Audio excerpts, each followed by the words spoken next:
আন-নবী তিনি আল্লাহর নবী, আল উম্মি তিনি দুনিয়াবি পড়ালেখা থেকে মুক্ত, যা বলছেন সরাসরি শুধুমাত্র আল্লাহর কাছ থেকেই বলছেন।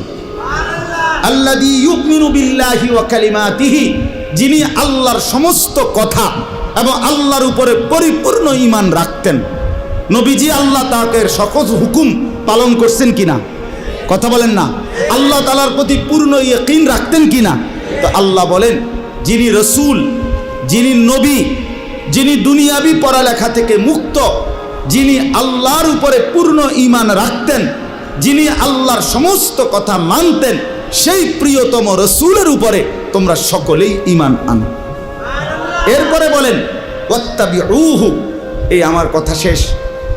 আর এই কথাটাই বুঝেন, আল্লাহ তাআলা বলেন তোমরা সকলেই শোনো। দুই কথা, এক হলো আমার রসূলের উপরে ঈমান আনো, আর দ্বিতীয় কথা হলো ওয়াত্তাবিউহু, তোমরা সকলেই আমার রসূলকে অনুসরণ করো।